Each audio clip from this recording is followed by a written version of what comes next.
Ladies and gentlemen, thank you very much for joining us this edition of Leak Project. I am your host, Rex Bear, and tonight we have guest Lynn Buchanan with us, a retired U.S. Army, and was one of the few chosen to be a part of the Stargate Program, which worked to help pioneer a new form of psychic spying via remote viewing during the Cold War. Now, Lynn has been plagued throughout his life with psychokinetic events. One fateful day, such an event, parts of which are still classified, happened and brought about official recognition, records of his ability. Shortly thereafter, the commander of the U.S. Intelligence and Security Command decided because of these abilities, he transferred him to a special psychic spying unit at Fort Meade, Maryland, where he planned to have Lynn affect and or destroy enemy computer systems, and this plan was later aborted for funding reasons, and Lynn became one of the unit's controlled remote viewers instead. Currently, Lynn teaches others how to become remote viewers themselves with a finely tuned and cutting-edge platform called Problem Solutions and Innovations.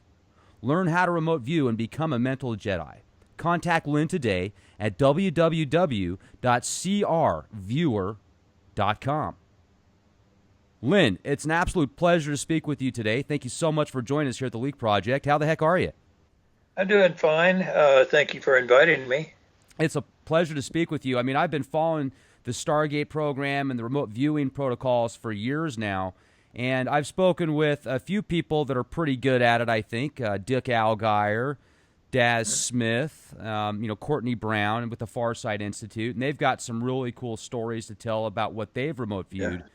But what I was wondering if you could do for us, Lynn, is tell us a little bit about your background, because, I mean, you're one of those few people that have actually lived the dream and can tell the tale. You know, it's not my uncle's grandpa's brother from the diner told me this story. You were actually there.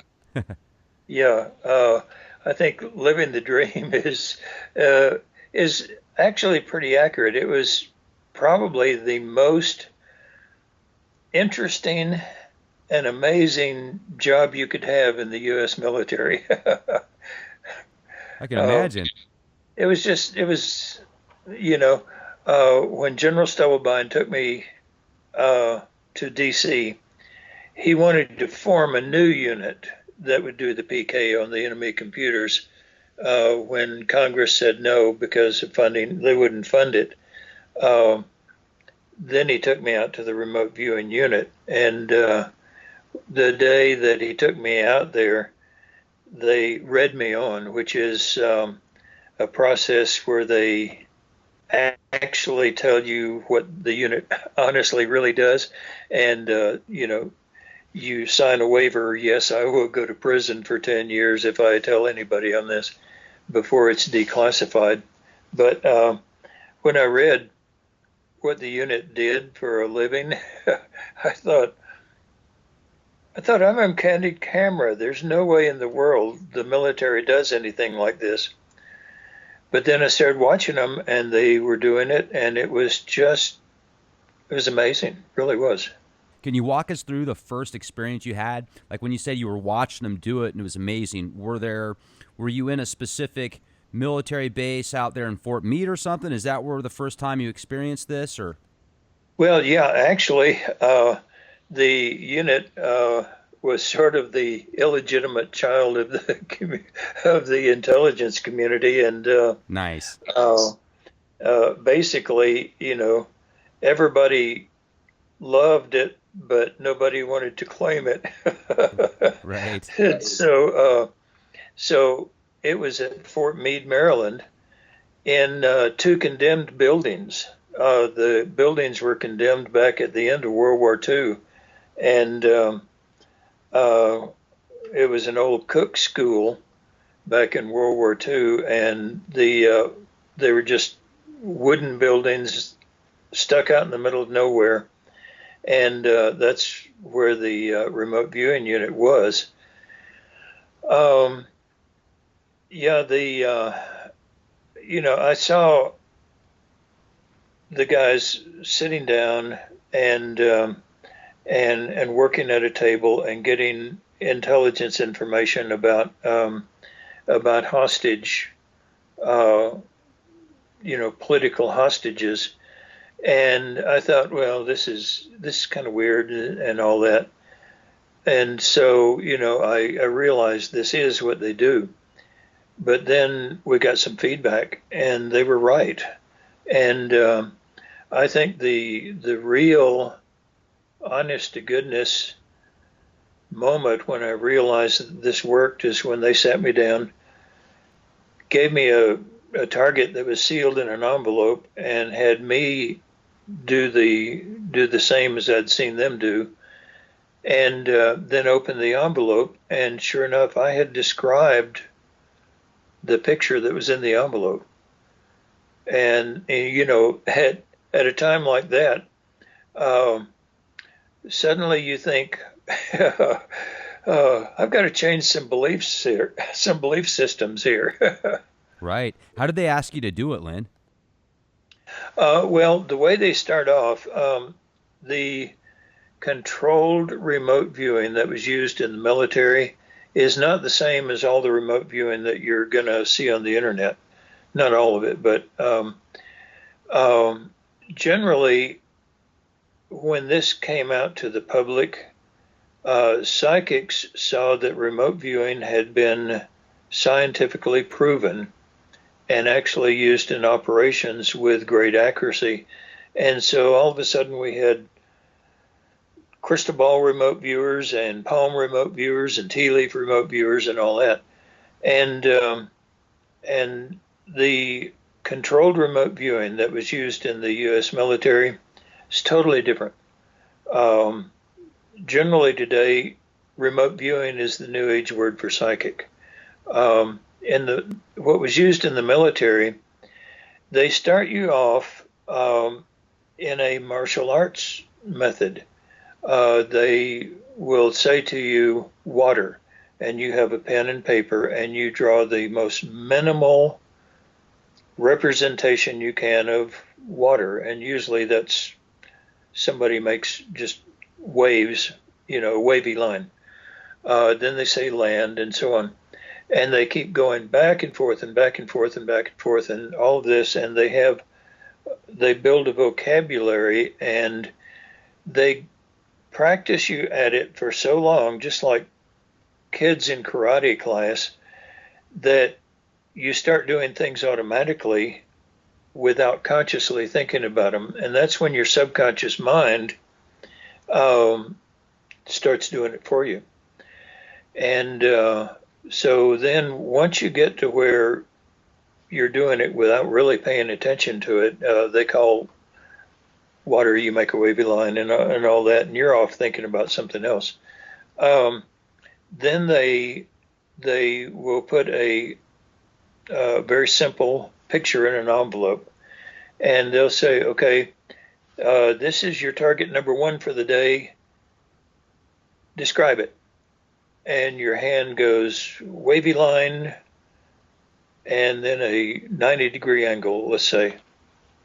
And they open the envelope, and there's a ship, a man-made object, sitting on the open ocean.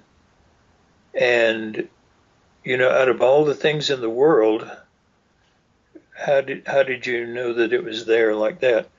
And then you go through the process of reasoning. Oh, well, that was an accident and all this. Everybody goes through all of this. And so they hit you with more and more and more targets. And pretty soon it gets to the point where you can't deny it anymore. And it's a process that's based very much on martial arts. Once you get to where you can do that, then they teach you how to use your other senses besides hand motion, and they teach you how to, let's say, they give you water, okay? They teach you how to taste the water. Oh, it's salty, it's cold, get the temperature and the taste and the smell and all this, and start using your other physical senses. But the controlled remote viewing is a physical martial art. That's about the only way to describe it. And you practice, practice, practice, practice, practice, and it works. Once you have developed a track record and show that you're accurate, then in the military unit, they started using us on actual real targets. Plans and intentions of the foreign leaders on the next day of battle, describing the locations where a hostage is being held, describing military developments of equipment and things like that enemies have. And we'd get feedback and find out that somehow we had given accurate descriptions. I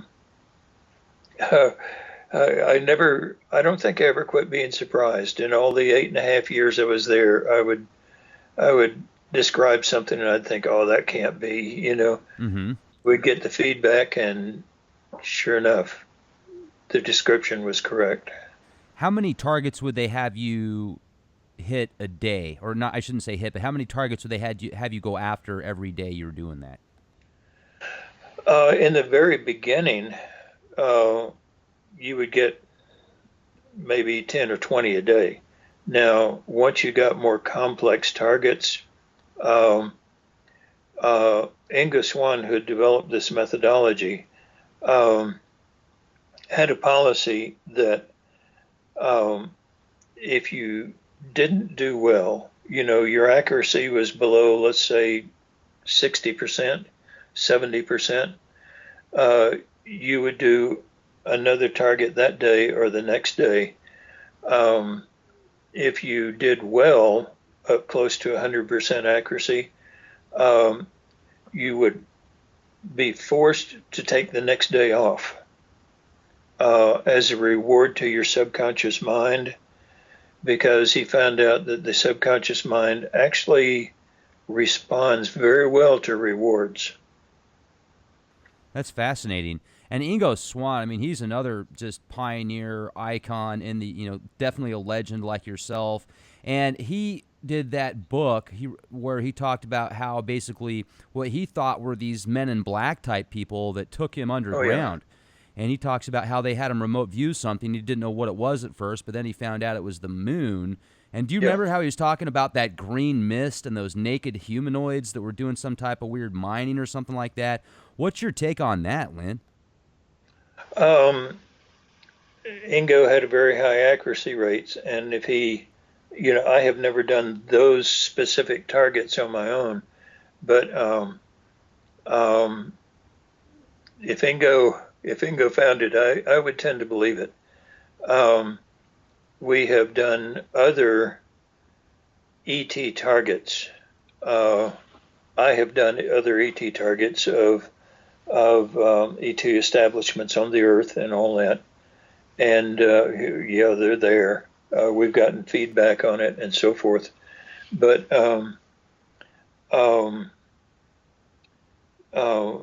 as far as the moon goes, I have done work for moon development and space development corporations now that I'm out of the military, and doing work on moon development, mining development, and such as that. And I've gotten some feedback that, let's just say the companies are extremely happy with what we found. But I really ought to point out one thing. The military never officially tasked us with any ET targets. Okay. Now, senators, congressmen, people like that would come in and they would ask for personal favors. And, if a 4-star general asks you for a personal favor, you don't say no. Right. And so we did do some, but we were never officially by the government tasked to to do any ET targets. Okay. Now, I would like to ask a question about remote viewing because it is something that I have been studying for years. The first time I found out about it was, I think, early 2000s, and it was a book I picked up called Cosmic Voyages. And it was Oh, yeah. Dave Morehouse. No, Courtney Courtney Brown. Brown. Yeah. Yeah. And it really it blew my mind at the time. I was like, if half of this stuff is real, how incredible is this? And I was very open-minded to it. But, so I really did a lot of research and further dived into it. I've talked to Courtney many times. And one of the things, though, that I'm starting to wonder about remote viewing is if you get a target and you give a specific envelope with a number in it or whatever for that reference, so there's really no significance as to what that means, and the person does a remote viewing session on that target, is that person actually just picking up the after effects of the conscience of what that person that was given that target thinks is actually out there? Or is he really picking up on what took place? Is it a mismatch of the two? And does that make sense, what I'm asking you? It makes total sense. And let me just give you the overall answer first. Training is everything. And also, like I started off saying, much of the remote viewing that you hear about on the internet and the remote viewing that people are doing is psychic work. It's just being called remote viewing now. And in fact, that's the accepted term for it these days. It is not the controlled remote viewing. And what you'll find is that, as far as I know, controlled remote viewers are the only ones who have databases who analyze their work according to feedback as the feedback comes in, and who keep detailed accuracy rates in the database in order to set up a track record. And we set up a track record for your strengths and weaknesses as well. Many controlled remote viewers are fantastically great at colors, but to be honest, they kind of suck at shapes and sizes and all that. But others are good at shapes and sizes. They may be bad at relationships or colors or something like that. And so we have all these different categories of strengths and weaknesses. And as a result, like the police ask us to describe the getaway car of some hold-up people, and some criminals and all. And we want the color of the car. We go and we task only the color to a remote viewer who's really, really good at colors, and then the shape, the size, and all that to those remote viewers. And this is another thing that we tend to work in organized teams, taking advantage of, we can have 10 viewers whose overall average per viewer, their overall average is, let's say, 75% accuracy. But by tasking them at what they're really, really good at, we can come up with close to over 90% accuracy for any customer. And with that said, many skeptics might wonder, why in the world would this not be mainstream? Why wouldn't everybody be doing this? Well, because as soon as it came out to the public, it immediately got the world's psychic spies, and we've never lived it down. Granted, you are using your subconscious mind's intuitive ability.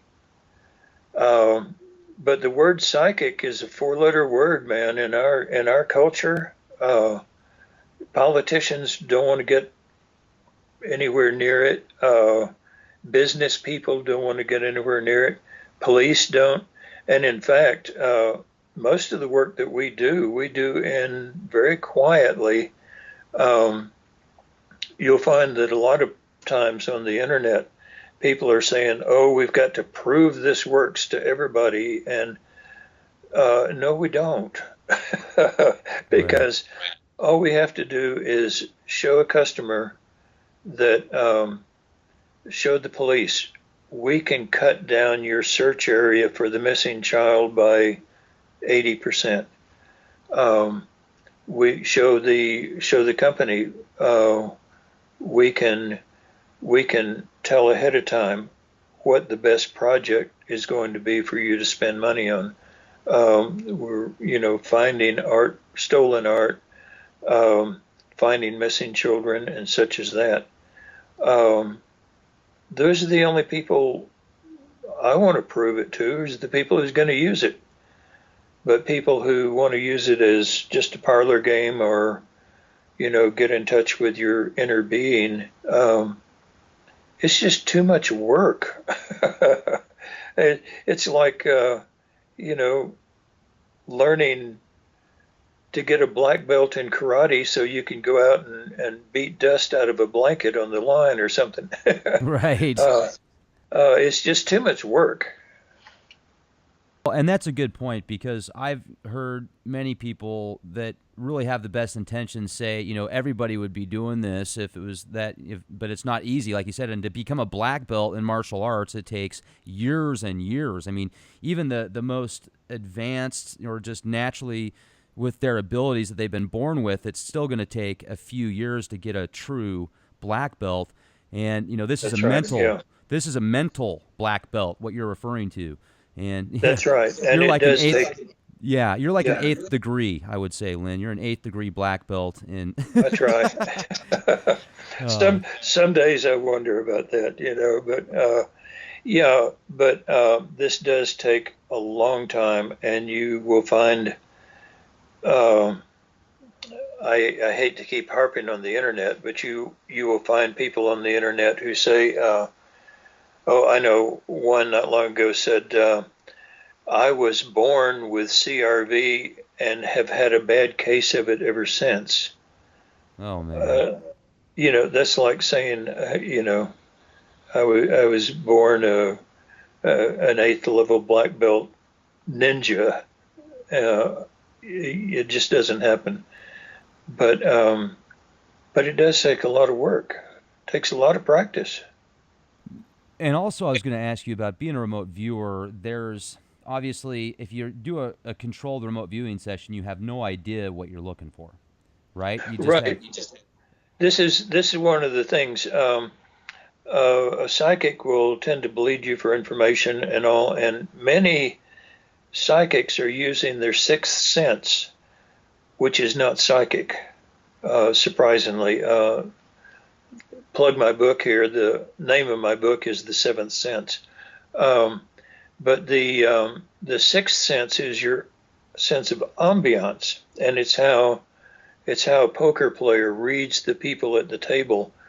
And many psychics are extremely good at sitting across the table and reading your reactions and all this. And I'm not saying they're crooked, or they're out to fool you or anything, because they're getting these vibes, these feelings, and all that.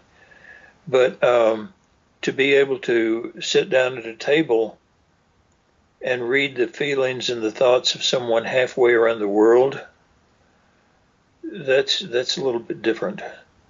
And and so the thing does take a lot of training to separate sixth from the seventh sense, from the psychic sense. And your subconscious has this ability, um, but to keep your conscious mind out of it and to keep the logic out of it. Back to your point here, um, we we do not tell the controlled remote viewer anything about the target. Now, at times, if we have a very complex target, we may say, here's your target. Please focus on the activity aspect of it. You know, ignore all the location descriptions and all that. Just tell me about the activity. Other than that, um, we never tell them what the target is. What we'll do is, and this is one thing that Ingo started, we'll say, this is Project 970406, question 7, what's the answer? And that's it. Nice. I like that. That's cool. Yeah, I mean that's one of the things too that for those that just aren't educated at all in how the protocols work and they think that it's like you said that four letter word, it's Yeah. psychic abilities. And here's one thing that I've noticed about the subconscious. Whenever I have a specific gut feeling about something, and I'll just give you a couple of quick examples. I'm a fan of martial arts myself, and I like to watch Yeah. the fights a lot. I'm certainly not one of those guys who would want to go in the cage, but it's fun to sit back and watch them throw fists and kicks, and their abilities are absolutely amazing. But anytime my gut tells me someone's going to win, and like for example with the Conor McGregor fight where he lost, I knew he was going to lose that fight just because my gut told me. When Ronda Rousey lost, I knew she was going to lose just because my gut told me. And the majority of the media was saying the exact opposite. When T.J. Dillashaw won, I just knew he was going to win that title from Barrero. And these are all just completely lopsided fights, yet I knew that was going to happen because my gut told me so. Every single time, it's always been right. And I think that is your subconscious. So your Oh, subconscious yeah. naturally just uses that ability. Yeah. And it's very common for us to get that gut feeling and talk ourselves out of it or else dismiss it or whatever. Um, and we learn to do that in our culture. If you would walk us through maybe a cornerstone or a foundation where somebody could actually practice themselves and get to the point to where maybe they wanted to pursue further, they could contact you guys at the controlled remote viewing. Okay. On my website, crviewer.com, there's a menu item that says freebies. And in there, one of them is the target of the week. I try to post a target every week that is a practice target. We have over 400 of them now, and nobody is tracked. Okay, when you come to my website, nobody is tracked because I don't want to know. And if you do it has a little thing at the very first before you select a target that tells you sort of how to work it. And if you do poorly, you don't have to tell anybody about it. If you do well, you have bragging rights to anybody you want. So, but they're good targets, and they're designed for all levels of remote viewing expertise. Even shoot, if Madame Zoltar wants to come in, and try those targets, they're designed to work for natural psychics as well. And it takes me about 4 hours to design any one of these targets. But we have these targets there for you to try. And there's a little introductory page up at the top. It tells how to treat the targets and how to do that. But generally, what we do is we give just a number. And usually the number is the date. The date has no relationship whatever to the target. And so, like today, we would say, this is target 160510 and describe it. And give it a go. See what happens. Most people who try these, because they are designed to be good practice targets for anyone, they surprise themselves. They do pretty well at it. Now, your website crviewer.com, do you get quite a few people on there actually that take this test that from just different walks of life and locations around the globe? I don't know. We don't track anyone. Uh, and so I don't know. Now, as far as training in our classes, yeah, we've had people from all over the world, different countries, um,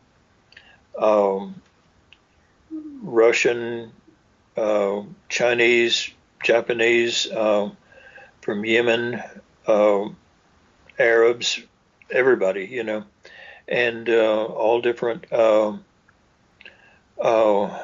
professions and so on. We've even had people come in to learn how to gamble, and they're making some good money at it too, by the way. It sounds like Marty Rosenblatt. We had him on the other day. Do you know who I'm talking about? Oh yeah, I know Marty. Yeah, Yeah, he's got the Applied Precog Institute, and he actually yeah. he talks to people about making money off of their intuition, making more money that way. That's pretty cool. It actually works. We haven't been banned from Las Vegas yet. That's good. That's good. I mean, why not use it to your advantage? Obviously, I mean that makes sense. Listen to yourself and go with that. Now, when you were with the Stargate program, I mean, the Soviets were pretty far advanced in that time as well, weren't they? Yeah, actually, the real history of this. Adolf Hitler had a project named Dr. Greentree, and it wasn't a person; it was a project. And Grünbaum means green tree. Um, as much as Hitler despised Jewish people, he was extremely interested in the Kabbalah, and he thought of himself as very Christian. He had read in the Bible that I won't give you this question, but the reason the Bible states that the reason Adam and Eve were kicked out of the garden is not because of original sin or because they misbehaved or anything. The Bible says, let's kick them out of the garden, basically, lest they also eat of the tree of life and live forever. And Hitler wanted to live forever and get to where he ruled the entire world. And so he was very interested in this. And he had this project, Dr. Grunbaum, that was working on mind control, on psychic spying, and all this other stuff. And so when he lost the war, Russia, England, the U.S., and France pretty well just divided the spoils. Well, nobody wanted all that psychic stuff, except Russia. They were interested. And so they took it and they developed it. And by the mid 1960s, the U.S. was, losing classified information like it was going through a sieve or something. And so because one of their scientists tried to defect and come to the U.S., he brought the documents about this. And that's where we learned that they had psychic spies. Well, people laughed at that, but then they started looking at the documents and they said, uh-oh, they're getting our information with a bunch of psychics. And so, at that point, they had to say, well, if it works for them, maybe it would work for us too. And so we could collect information about everybody else using psychics. So that's where they started the psychic spying program. A little bit after it was started, Ingo Swann got involved in it, developed the controlled remote viewing, and that's when it really, really honestly took off because of the accuracy rate and because of another feature about controlled remote viewing that the other remote viewings don't have. Uh, let's say a guard is walking the perimeter of a secure facility, and the dog that's with him, the guard dog that's with him, suddenly alerts, looks up in the air, he's going to report that. And the next day, there might be a committee that meets around a table and says, uh-oh, do we need to change to plan B? Well, with the controlled remote viewing, the dog never alerts. You can't get caught. And there's no psychic that can tell they're being remote viewed if you use the strict protocol of controlled remote viewing. You can't get caught. So the enemy would never go to plan B. We would have their plans, and so the accuracy stayed accurate. Wow. Now that sounds kind of frightening for some, buddy that might think, hey, I've got this valuable information, and I don't want somebody tapping into my mind to get it. Now, that's pretty incredible, too, if they're not going to be able to even see or sense that, because most people think that everybody has the ability to counteract anything. There's a reaction to everything. So that's incredible. And that reminds me of what Courtney Brown has said many times, where when they do these remote viewing things or these remote viewing sessions, that people don't pick up on it. Yet when they've done it with certain types of extraterrestrials, certain ETs can pick up on it, and then some can't. So I'm wondering if there's a certain part of the mind or whatever that allows, this extra chromosome or DNA strand or something. It's interesting. Not the human mind, but when you're talking about ETs, yeah, that can be different. I'll just go into this. After the military, I was asked by a branch of the government to do a study paper on to compare and contrast ET psychic ability to human psychic ability. And remember, that was the main feature of it, okay? The study that I did was because I was given access to many of the things that never made it into Project Grudge or the Blue Book or anything like that, because they couldn't be denied. And so anyway, in studying these, I found out that we can take the ETs of all different kinds and species and all that and put them into 4 main categories. We've got those who are more psychic than us and those who are less psychic than us. In each of those 2 categories, we've got friendly to us and unfriendly to us. The unfriendly, non-psychic ones tend to not come here. They don't like us. They don't want us. They don't want to be around us. The non-psychic friendly ones come here for trade. The psychic friendly ones actually want to help us develop our abilities and become stronger at it. And the unfriendly psychic ones want us wiped off the planet. They want us dead, period. No questions asked. I couldn't figure out on those last 2 categories why. And so I kept reading, I kept delving into these things, and one day I figured out why. It was the one thing that keyed it off was that this UFO came up over this group of campers, and as they watched it come, and they were talking back and forth to each other, and as soon as it got over them, they froze. They went through an abduction experience and all that. And then it dawned on me. The ETs may be stronger psychically than we are, but they don't have any range. Uh, and as far as humans, we can see across the universe and space and time as easily as we can see across the room.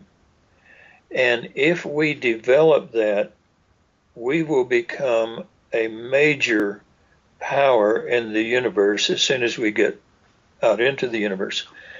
And that's why the friendly ones want us to develop it. It's also why the unfriendly ones don't want us to develop it, and in fact want us dead, because there's a chance we will. Let me add to that, if I can, Lynn, because you brought Yeah. up something that's really powerful and really kind of hits home at many levels. I see things around me that are so disturbing, such as healthcare, in my opinion, for the most part now, Yeah. can be death care. You know, you look at many things put in the food supplies, the water supplies, and just the whole system in general seems to kind of feed this dark ecstasy program, not really helping others. And I wonder, is it because whoever is at the very top levels knows our true abilities, so they're trying to like keep us docile by putting more fluoride in the water, keeping the truth from us, and giving us all these false carrots at the end of the stick to kind of get people on these paths that don't really matter, keep people engulfed in Dancing with the Stars and Kim Kardashian? Or is that because that's what most people want, so they just give people what they want? They fill their cup to the brim and say, there you go, drink your stupidity. I think the last is the method for doing it. But the first thing that you said, I have no proof of that, but I firmly believe it. Yeah. Okay. Just a personal belief. I firmly believe it. Yeah.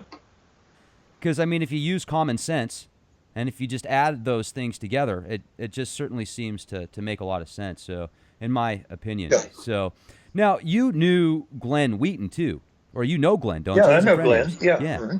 So he was featured in the movie Men Who Stare at Goats, also the book, and classic. I thought it was a great film. He gets sort of upset to hear me say this, but it's true. Um, at the beginning of the movie, it says you wouldn't believe how much of this is absolute, how much of this is true. Um, Lynn Cassidy, first of all, the book, The Men Who Stare at Goats, mentioned on the first page, and it goes right on from there. And the movie has Lynn, Lyn, not Glenn. But I would never say that George Clooney played me as the character, because I know the history of both units. Now, Glenn was not in either unit, the 1st Earth Battalion or the remote viewing unit, but he was consulted on some of the things that the military had done along this line in research, and he was in on some of the research. But the events and the people in that movie are things and people that are spread over like 20 years of time. And probably about at least 90% of the events that are shown in the movie actually happened. But How about the in helicopter order, trip? Sorry to interrupt, Lynn. How about the helicopter trip at the end where they take a whole bunch of acid and they go flying in the desert? the helicopter was stolen, and by the sergeant who actually killed the goat. It wasn't me. Now, I did kill the computers, I and was going to ask you about that. It's funny you brought that up because right before I called you, my computer the first time, the computer was doing excellent and it was running like a top. And then I go to Skype, and then my computer froze up completely, where I actually had to reset it to call you up. I was wondering if that was you saying hello. no, I punched the wrong button. I'm sorry. I would like for it to be more magic than that, but I just punched the wrong button. Well, talk to us about that, because you did basically cause a computer to like shut down, didn't you? So they were going to try and turn you into like a super machine. In the U.S., about I think at one point they estimated around $50 million worth of computers, intelligence computers. Now, an Intel computer sitting on a desk right next to the secretary's computer, the Intel went down, the secretary's didn't. And so it was strictly Intel. I found out many years later that that our Intel computers were not the only ones. The Russians, the East Germans, the even the Australians in Australia went down, and so I try to never get mad because bad things happen because of that PK ability, I guess.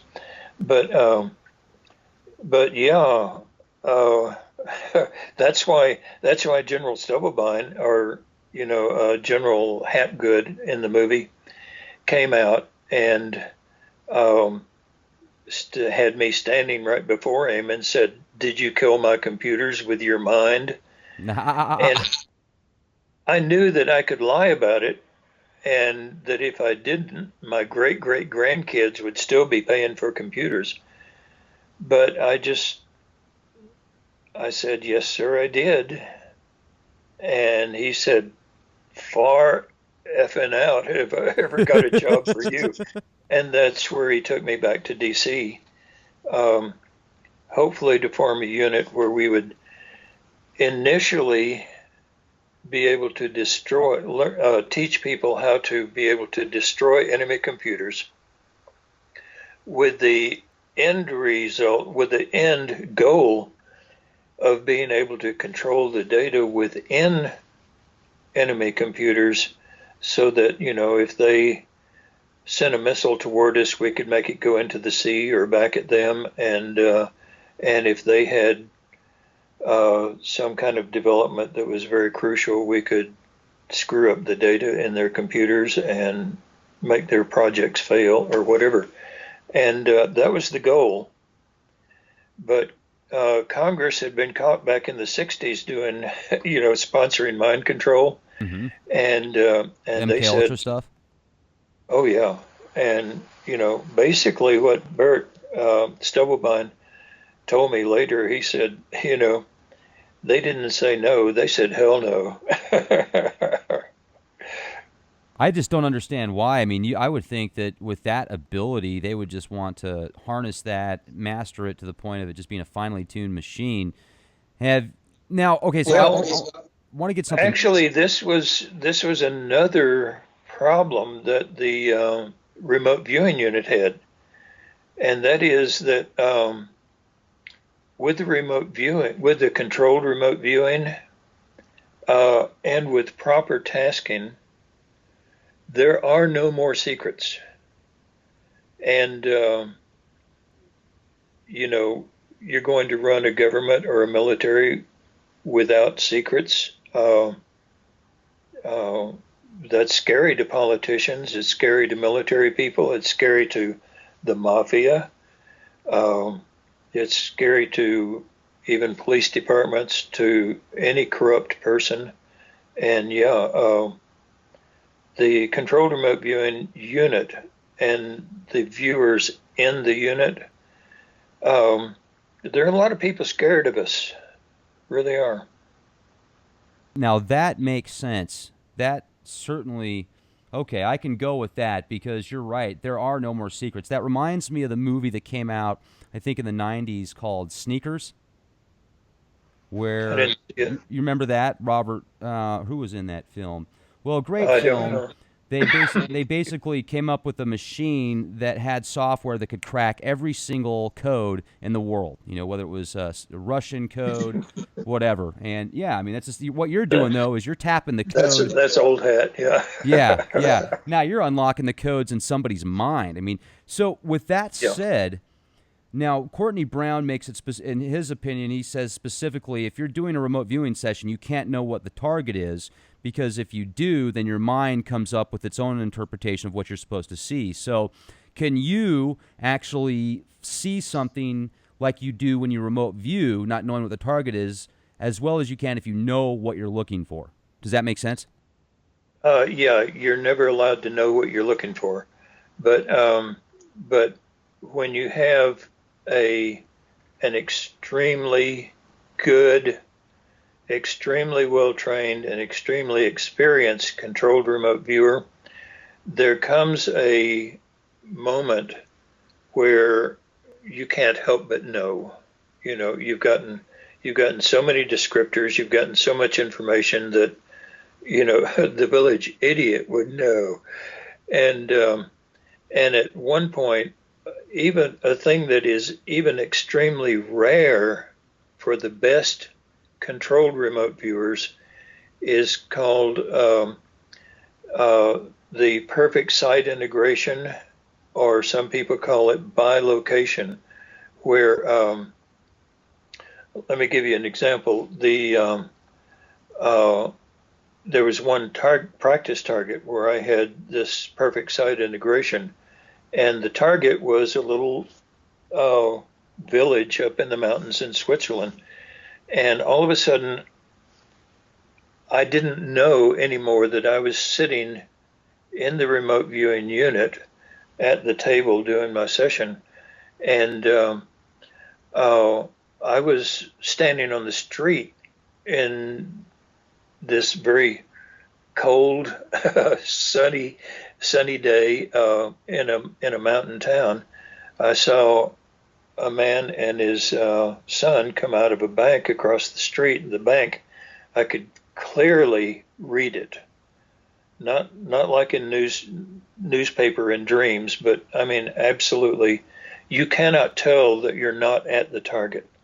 And I went over and jumped in the car with them as they drove off, and um, through it, I would look at the street signs that were passing, write them down, and write down things that I was seeing along the way. And all that the monitor had was just a name that he had picked off of a map. And so we went to um, uh, get feedback from National Geographic, and wrote to the information center in that town. Come to find out, I had missed one of the street names, but all the others I had them accurate.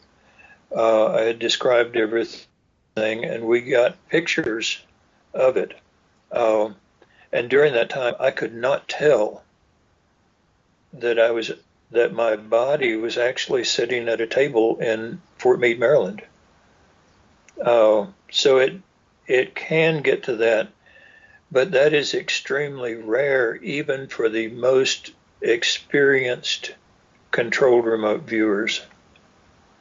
Okay. And I've also noticed that the real good remote viewers not only see it, but they can taste it, they can smell it, they can Oh everything, all the yeah, different perceptions. It's like they're uh, inside of it. that's that's stage two.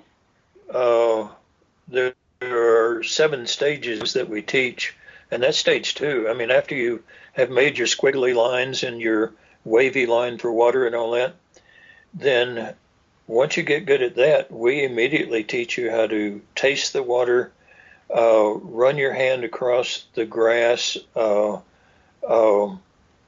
slap your hand up against a metal thing to see if it's hollow or solid, and things like that. Yeah. Uh, yeah, that's the easy part. That's incredible. And have you ever learned how to influence others? Let's say back in the Stargate days, did they teach you how to tap into somebody's mind and influence what their next move is going to be? Here is another place where I'm going to be very cautious about my wording. Okay. We were forbidden to do active mental work, which means remote influencing and remote control of another person. Now, I did develop some of it on my own, using the PK ability. And in the Ingo methodology, there is one little window in the structure that actually lets you turn this into a two-way street so that you can influence the target as well as collect information about it. But the military and the government absolutely refused to let us do that. We were there to collect intelligence information only. And they were very adamant about that. we didn't do active mental work in the unit.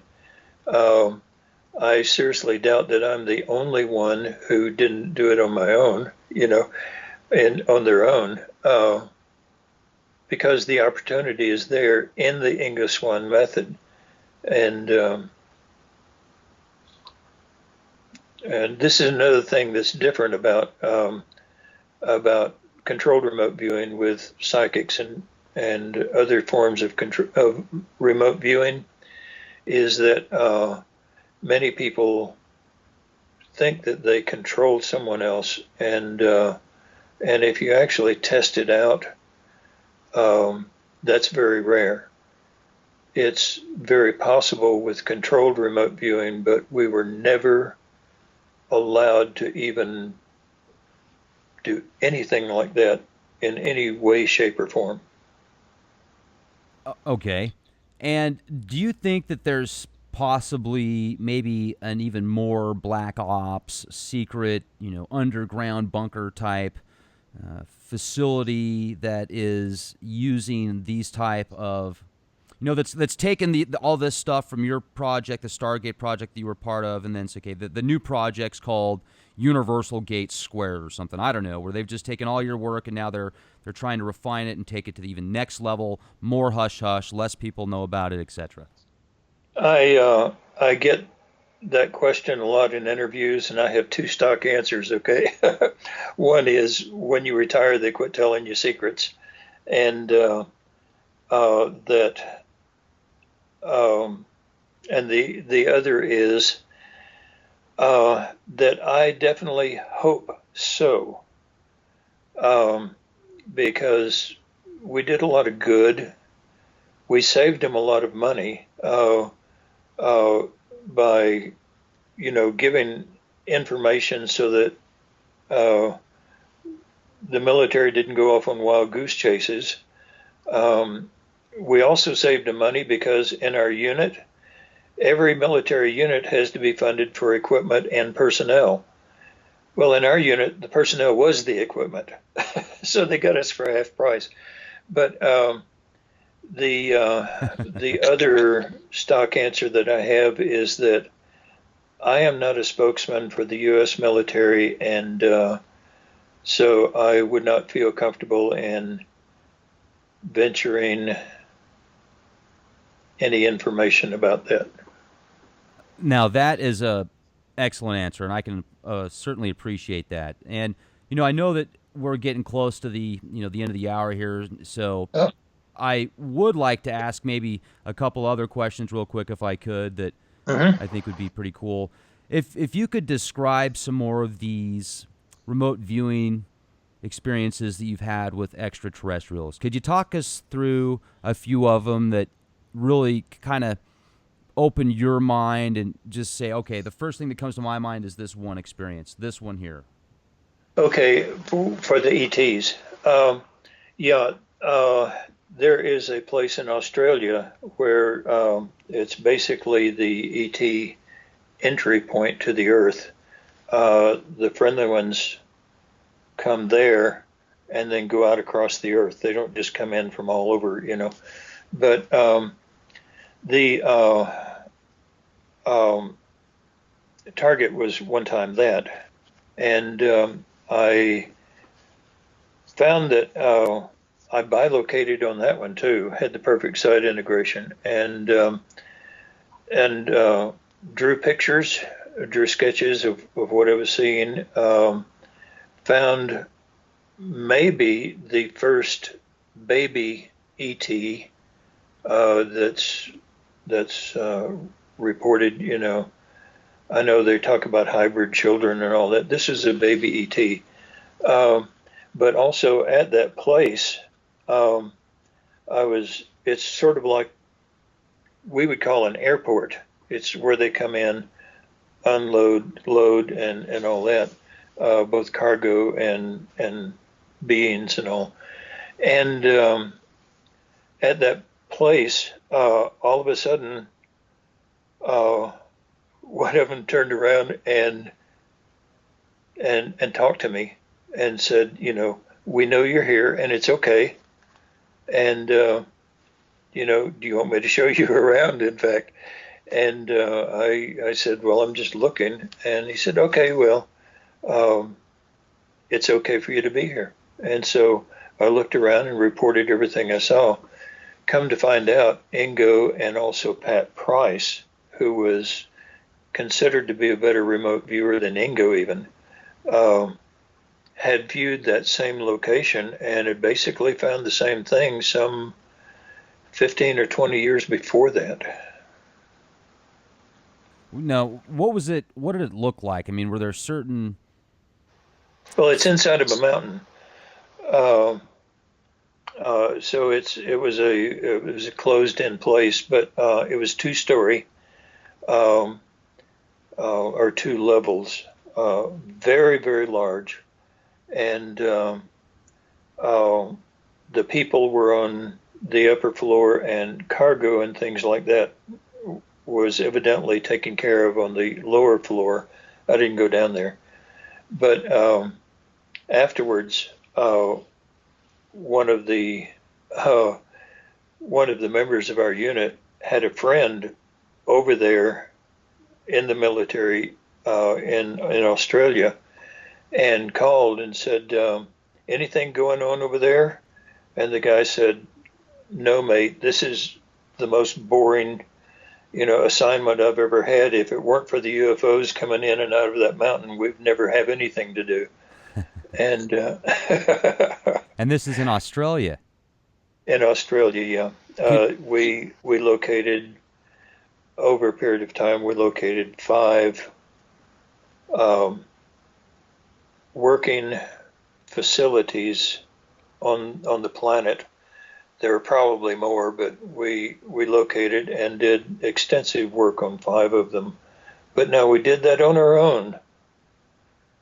We were not tasked by the U.S. government to do it.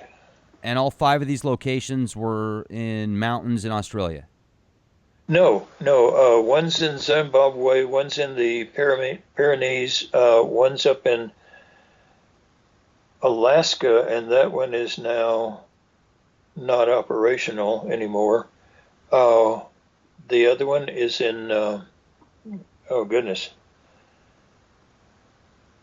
I'll think of it later.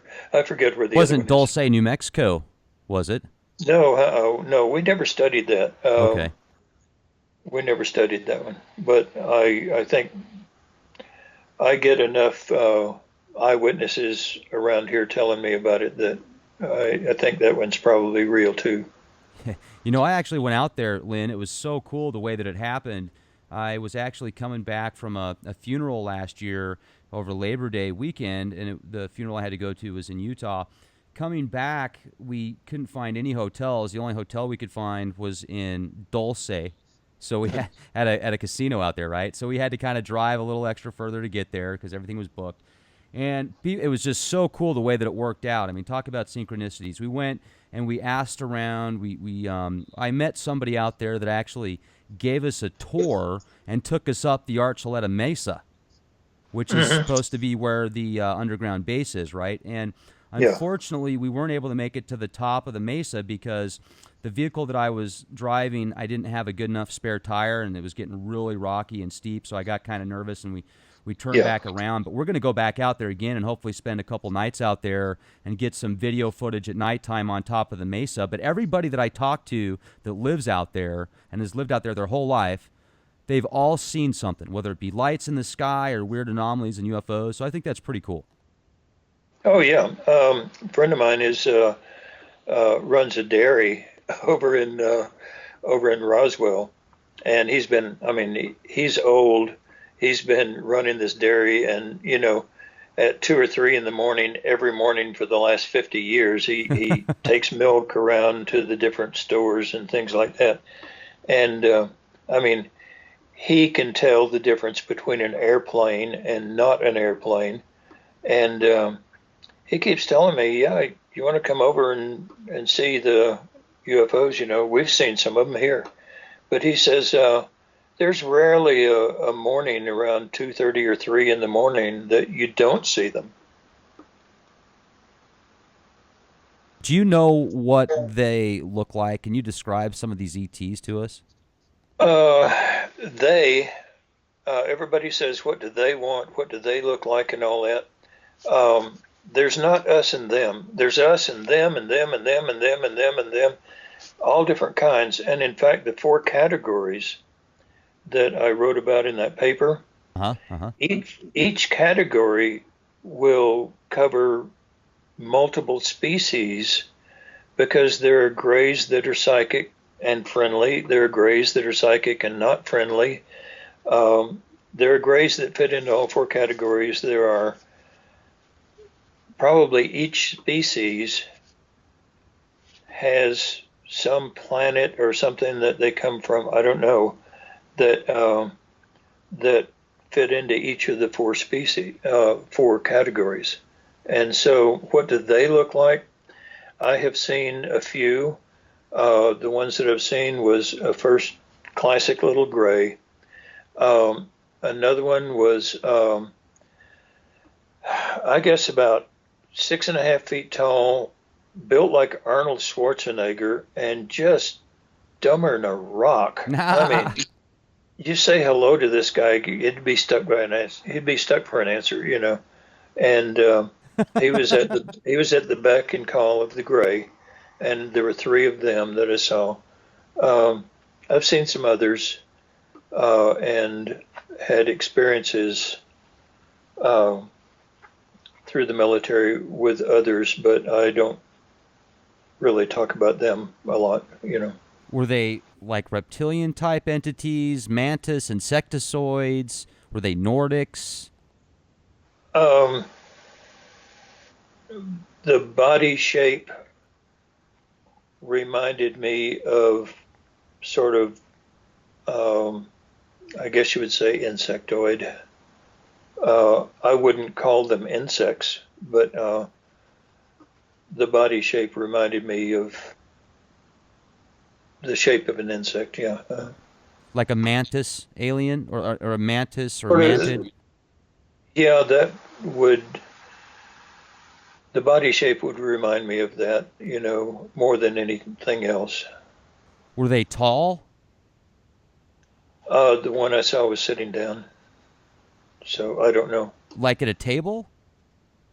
No, at a work position, working alongside humans. In fact, Oh my goodness. Okay, and this was back when you were with the Stargate program. no. Okay. I had other highly classified work before the Stargate program. Wow, you realize, Lynn, you just completely blew my mind right there. And it takes a lot to do that. I really appreciate that. That is absolutely incredible. Wow. Was it nice? What the The other work? the mantis. Oh, I didn't interact with it. I just saw it. Okay. It's like Star Trek kind of deal. Like did it have a suit on, or was it just It was sitting in a row of positions, electronic positions, and there was a row of humans, and one of them, you know, it could have been somebody who knew that there was a stranger coming into the skiff, the secure facility, and so put on some kind of a costume. I don't know. I looked down a row of equipment and saw it sitting there in a row of humans. wow. So, Wow, that's incredible. That is, thank you so much for sharing that with us here. I mean, that is just a really cool testimony. And it makes you wonder, right? I mean, maybe they did put on some type of costume to mess with you. Were you like new? I mean, was that maybe that was their way of, kind of like in uh, college, I guess? there was a time when desktop computers were first coming into the military, and I had clearances just phenomenal level and phenomenal number of clearances, and I could program computers. And these black ops units didn't have anyone to program for their special needs. And so I would go around and find out what needs they had for the programming and program for that. And so I would get read on to many of these totally black op units. And at one point, it got to the point where I would walk in and I would say, look, don't tell me anything that I don't want to know. Just tell me what you need for a program, and I'm out of here. I'm gone, you know. Because some of these black op units would give you nightmares if you knew what they were doing. And some of them would make you angry that they don't let everybody know because they are so good and so beneficial that you think everybody should know about this. Everybody should have access to this. But, you know, they're research units and other units like that. So there's extremely good, extremely bad, and everywhere in between. But if I kind of got a vibe when I walked into a black ops unit that maybe I didn't want to know everything, I would tell them, you know, hey, don't tell me anything I don't want to know. Just what do you need for the program? That's incredible. And so you've just basically seen almost everything under the sun. Your life has certainly been nothing short of extraordinary. And I would like to recommend our listeners go to crviewer.com if you'd like to learn more about controlled remote viewing. Or let me add in there that we have training pages that I haven't taken down yet. I have stopped training, but I have 5 students who have trained to become trainers, and they're very good. And so I'll have information about them up on the page as soon as I can get to it. Okay. Great. So if they want to contact you, there's the contact us section, and you're going to update that for them. That'd be fantastic. Yes. Okay. Well, I got to tell you, this has just been great, Lynn. I certainly feel honored to have spoken with you, and I wish you the very best on everything. And nice to know that there's people like you out there that have, you know, been through the trenches, lived to tell about it, and sharing it with us here. And I just really applaud you for giving other people the ability to gain these opportunities. I mean, that's just absolutely incredible. Who doesn't want to be a mental Jedi? And all you have to do is put the time and effort into it. Right. It's not for everybody, but I think that as a race of, you know, as a species, we need some mental Jedis very badly. We need some people who can say, there are no more secrets, so quit trying to keep things secret, you know. Absolutely. 100%. Right on, Lynn. Yeah, it's just great to speak with you. And folks, I would like to make sure that you guys know about our new website that's been recently updated. This thing is just awesome. leakproject.com. Also subscribe to our YouTube channel, youtube.com/clandestine Time Lord. Get access to all the latest podcasts first and free. This is Rex Bear. Have a fantastic evening.